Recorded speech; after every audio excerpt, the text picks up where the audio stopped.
We are speaking today with President Henry B. Eyring, first counselor in the First Presidency of the Church of Jesus Christ of Latter-day Saints.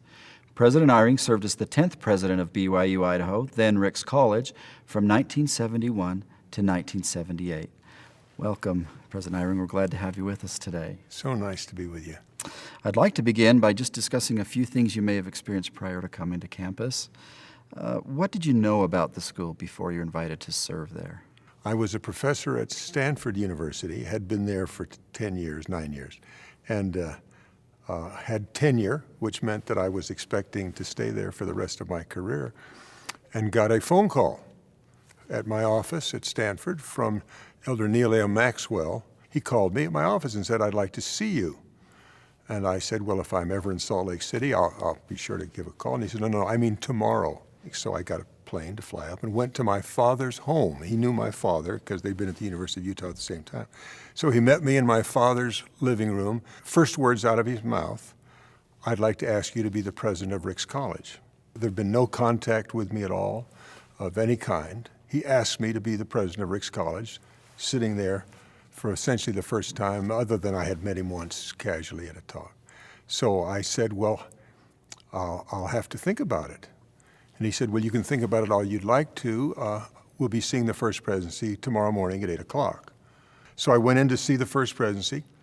Harold B. Lee and N. Eldon Tanner met me in the First Presidency's room, and President Joseph Fielding Smith was not there. And he walked in the room, said not a word, and sat down between the two of them after we'd been talking for a while, and never mentioned, in a 1-hour interview, never mentioned Ricks College. Elder Maxwell took me out to put me in a cab to go back to California and said, "Well, you've got the job if you want it." So I knew nothing of the job, knew nothing about what was going on, knew only that the school existed, but I had already been hired. I guess hired is the word. So then I arrived at Ricks College with only that introduction, had never been on the campus. I didn't know a thing about it, but I knew it was the Lord's school. And so I knew I'd be okay if I could just find out what he wanted to do. When you came to campus, what institutional or individual strengths did you notice? About all I can say is that I knew I was in a place unlike anything I had ever seen before. And if I had an impression come over me, it was to say, forget everything you think you know, just don't change this place much. And what I found was teachers more concerned with their students than I ever thought it was possible for a university. I mean, I'd had nice university professors over the years who were very kind to me. I'd never seen anything like these people.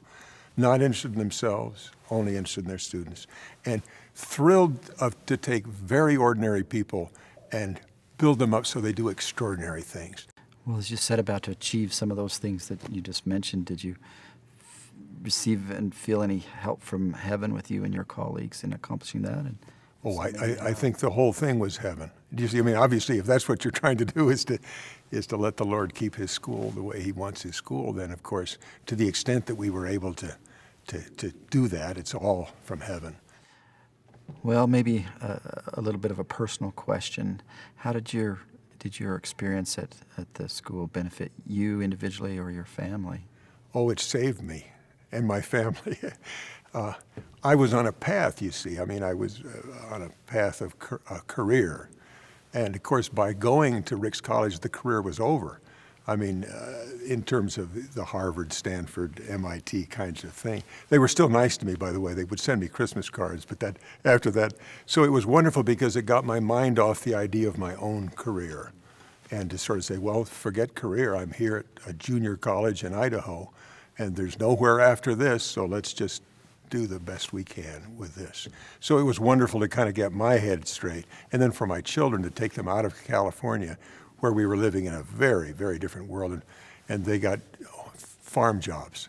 And to this day, Henry, who you know, and his brother Stuart were taken up on a farm, of a dry farm up nearby, by my home teacher, who said to me, "Look, you don't know how to raise these boys, I'll raise them." And he took them every summer up on his dry farm. These guys were just very young, driving his equipment. And so, yeah, for my family, it took them out of this sort of fast-track California to heaven in terms of where you raise a boy. And he knew that that would be the place that would keep me with my, quote, feet on the ground.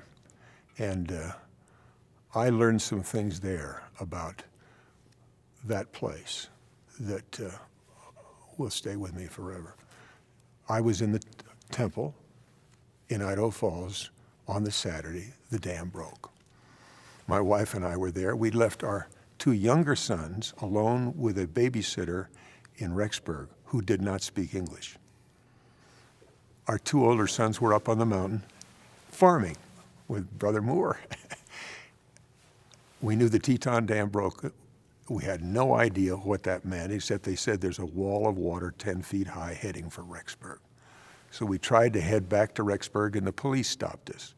We had to stay overnight and had no way of knowing whether our children were alive or not. And my wife looked at me during the night, and she said, "How can you sleep?" And I said, "Well, I know the kids are okay, and I'll need my strength in the morning because the college will play some part in the recovery, whatever it is." Anyway, we got back to Rexburg. The kids were okay. Henry and his brother Stuart were okay. And then we watched the recovery.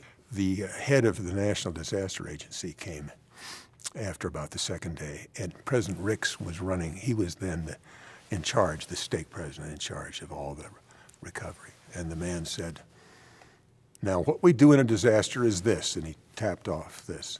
And President Ricks said, "We've already done that." And then he went through a list, and finally, after a while, the man said, "President Ricks, I think I'll just sit down and observe for a while." And then, the yellow school buses poured in with people from all around to help us. And we had thousands of people for dinner that night at Ricks College because they lost their homes. And I watched the process of great Latter-day Saints under terrible pressure, valiantly, at complete self-sacrifice, dealing with what had to be dealt with. That's the kind of people that have always supported Ricks College and the kind of people that Ricks College produces. And so to me, it was just a great affirmation that what I had felt of the strength of the place was real, and it was demonstrated there. Well, now we have BYU-Idaho. Yeah, we do. And how has it performed relative to your expectations? Well, you have to remember, I am the man who all the years I was the president of Ricks College would tell every booster who wanted to have a 4-year school, I say, just be grateful for what you have. So I didn't see it coming at all. So when you say, how did it fulfill my expectations? I didn't see that, you see. Had you asked me at the time and told me that that was going to happen, it would have frightened me, because obviously to be a 4-year school, to be as great as it's becoming, would have looked dangerous to me, because it would have, all the temptations of forgetting who you really are. So I am just amazed. My expectations was that the Lord wouldn't lose this wonderful thing, and to my amazement, He's been able to take it into a great university, and He hasn't lost it. What do you hope to see in the future with BYU-Idaho? I'm humble. Since I couldn't see this, I think I won't talk about what's next. I would think probably it will become world famous, and isn't that dangerous?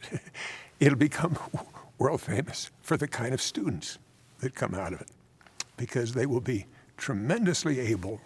They will rise to the top of all sorts of situations, but they will still be the humble people that I found when I was there. So I expect miracles. I don't know what form it'll take. I'll take a guess at it. My guess is it will be more in the form of leadership's the wrong word, because it sounds like, being stake presidents or being something important. People that will make a difference. Lots of them. And it'll seem unreasonable that many of them should come from one place. And my only worry is that we'll start to notice it, and that the world, in praising us, could undercut what actually is making it possible.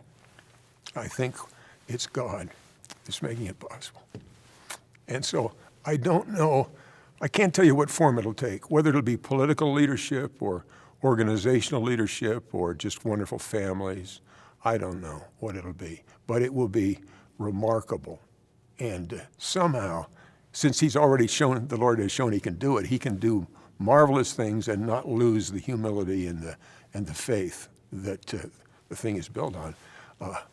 That'll be what'll be fun to see. What did it do for me? More than I can tell you. I'd had wonderful experiences at a lot of other places, but the one I had there, unique. There's nowhere I could have been asked to go that I could have had, I think, quite that experience, and I'm so grateful to it. And a lot of graduates and parents of students at Ricks College and BYU-Idaho have that same feeling. It's just grateful that such a place existed and that you ever had a chance to be touched by it or someone you loved was touched by it. Thank you for spending the time with us today. Very grateful. Appreciate you.